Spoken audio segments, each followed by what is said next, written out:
गे मायभू तुझे मी फेडीन पांग सारे, आणीन आरतीला हे सूर्य चंद्र तारे. गे मायभू तुझे मी फेडीन पांग सारे, आणीन आरतीला हे सूर्य चंद्र तारे, हे सूर्य चंद्र तारे. नमस्कार, मी सुवर्णा. तुमचं माझ्या चॅनलमध्ये खूप खूप स्वागत आहे. पहा ना, आपण देशाचं काहीतरी देणं लाभतो किंवा देणं लागतो आणि ते देणं पूर्ण करणं हे आपलं कर्तव्य आहे. आपला जन्म जो आहे तो जन्म जेव्हा आपण घेतो तेव्हा आपण देशाचं देणं लागतच असतो. मग कोणत्या ना कोणत्या रूपानं ते देणं फेडता आपणाला आलं पाहिजे. कोणत्याही रूपामध्ये का असेना, पण ते फेडणं गरजेचं आहे. आपण जेव्हा जन्माला येतो तेव्हा काही ऋण घेऊनच जन्माला आलेलं असतो. मातृऋण आहे, पितृऋण आहे, बरीचशी ऋण घेऊन आपण जन्माला येत असतो. तसंच देशाचं ऋणसुद्धा आपल्यावर असतंच आणि ते फेडणं आपलं आद्य कर्तव्य आहे. मग त्याच्यासाठी काही ना काही तर आपणाला करावं तरी लागतंच. मग छोटी का असेना आपल्या हातून सेवा घडणं खूप महत्त्वाचं आहे. देशसेवेत आपला हातभार लाभणं महत्त्वाचं आहे. आता देशसेवेसाठी केवळ लढाईच केली पाहिजे असं नाही, तर अगदी छोटं मोठं कार्यसुद्धा ती देशसेवाच असते. आणि देशसेवा करणं हे आपलं परम कर्तव्य आहे, हे कधीही विसरून चालत नाही.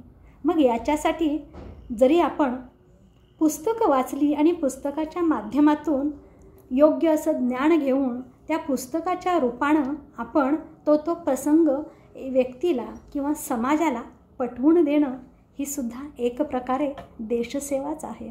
म्हणून पुस्तकं वाचणं गरजेचं आहे. पुस्तकं का वाचावीत?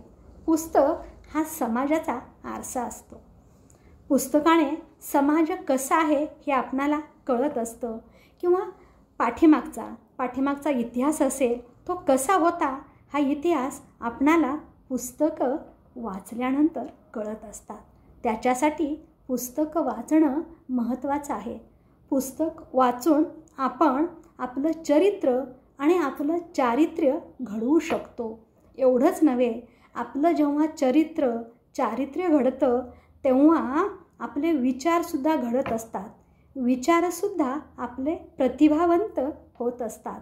आणि हेच विचार जेव्हा आपण समाजाला देतो तेव्हा समाजातसुद्धा आमूलाग्र असा बदल घडून येत असतो. मग समाज घडवण्याचं कार्य हे अशा पद्धतीनं आपल्या हातून होत असतं. त्यामुळे पुस्तकं वाचणं महत्त्वाचं आहे. पहा, त्या काळातील जे पुस्तक आहे ना, तर त्या काळातील तो इतिहास सांगत असतो आपणाला. आणि ज्यावेळेस ज्या साहित्याची गरज होती त्या पद्धतीनंच तशा पद्धतीची साहित्य ही त्या काळामध्ये निर्माण झालेली आहेत.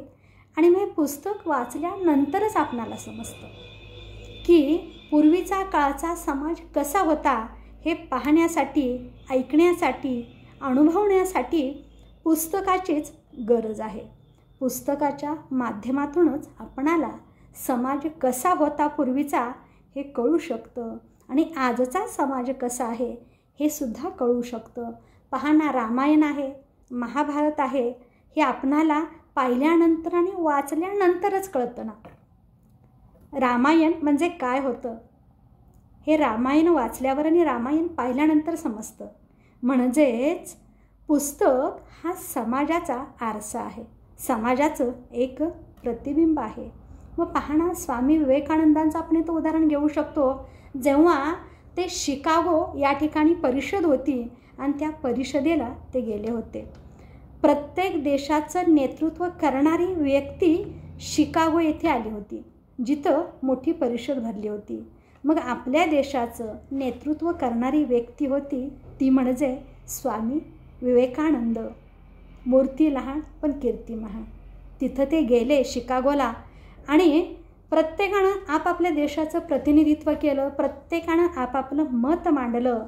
परंतु हे भगव्या वेशात स्वामी विवेकानंद होते, त्यांना पाहून लोकांना वाटलं ही व्यक्ती काय बोलणार आहे, ही व्यक्ती काय सांगणार आहे, आणि म्हणून केवळ त्यांना 2 मिनिटांचाच अवधी दिला होता भाषणासाठी.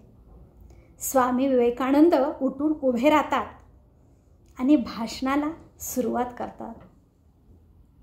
माझ्या बंधू आणि भगिनीनो, पहिलंच वाक्य त्यांचं इंग्लिशमधून बोलतात आणि प्रचंड टाळ्या होतात त्या सभागृहात. सगळी लोक उठून उभी राहतात आणि प्रचंड टाळ्यांचा कडकडाट करतात आणि या टाळ्याच 2 मिनिटं चालतात. अवघा 2 मिनिटांचा वेळ दिला होता आणि त्याच्यानंतर स्वामी विवेकानंद जे बोलतात ते सगळेच अगदी चकित होऊन जातात. हे बोल त्यांच्याकडे कुठून आले, हे विचार त्यांच्याकडे कुठून आले, तर त्यांनी जी काही पुस्तकं वाचली त्याच्यातून त्यांना तत्त्वज्ञान प्राप्त झालं होतं. मूळचं ज्ञान त्यांना होतंच, पण पुस्तकानं त्यांच्या ज्ञानामध्ये अधिक भर पडली होती. आणि यांनीच स्वामी विवेकानंदांनीच पुस्तकं नंतर आपणाला थोडेसे विचार दिले, पुस्तकं त्यांनी दिली आणि ते आपण वाचतो आहे तेव्हा आपणाला कळतात की स्वामी विवेकानंद कसे होते. हे समजण्यासाठी पुस्तक वाचणं महत्त्वाचं आहे.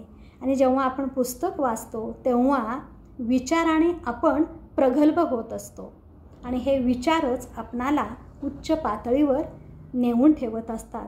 आपले विचार जेवढे चांगले असतील तेवढेच आपल्या मनातल्या भावना या चांगल्या निर्माण होतात आणि आपले आचार आणि विचार हे उच्च होत असतात. त्याच्यासाठी पुस्तकं वाचणं महत्त्वाचं आहे. पुस्तकं वाचल्यानं आपल्या ज्ञानात भर पडत असते. योग्य काय अयोग्य काय याची आपणाला जाणीव होत असते. याच्यासाठी पुस्तकं नक्कीच वाचणं गरजेचं आहे.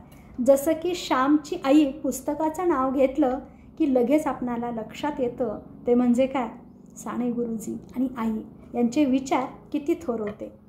छोट्या छोट्या गोष्टीतून या श्यामच्या आईनं किती ज्ञान दिलं होतं, तत्त्वज्ञान दिलं होतं हे आपणाला उमगतं.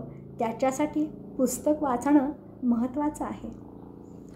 रामायण आहे, महाभारत आहे, गीता आहे, भगवद्गीता आहे, सगळी पुस्तकं वाचल्यानंतरच आपणाला कळेल की आपला समाज, आपला धर्म, आपले विचार, आपली नीतिमत्ता काय आहे आणि त्यानुसारच आपल्यामध्ये परिवर्तन होतं. आपल्यात आपण परिवर्तन घडवतो तेव्हा समाजात नक्कीच आपल्या विचारातून परिवर्तन हे होतच असतं. म्हणजे अशा पद्धतीनं आपण समाजकार्य करू शकतो.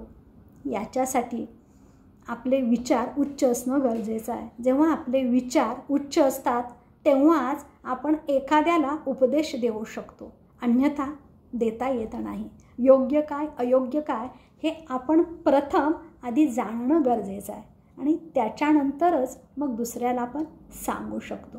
त्याच्यासाठी आपले विचार चांगले हवेत ना, विचार उच्च हवेत ना, तरच हे सगळं शक्य आहे. आणि हे केवळ पुस्तकं वाचल्यानं होत असतं. त्यामुळे पुस्तकं नक्कीच वाचणं महत्त्वाचं आहे. पुस्तकानं आपलं ज्ञान जे आहे ना अधिक बलशाली होत असतं.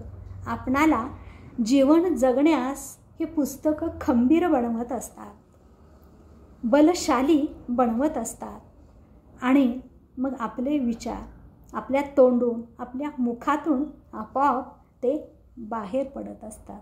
याच्यासाठी पुस्तकं वाचणं महत्त्वाची आहेत. बरोबर ना? गे मायभू तुझे मी फेडीन पांग सारे आणीन आरतीला हे सूर्य चंद्र तारे, आणीन आरतीला हे सूर्य चंद्र तारे. आई तुझ्या पुढे मी आहे अजून ताना, शब्दात सोड माझ्या आता हळूच पाना, आता हळूच पाना. धन्यवाद.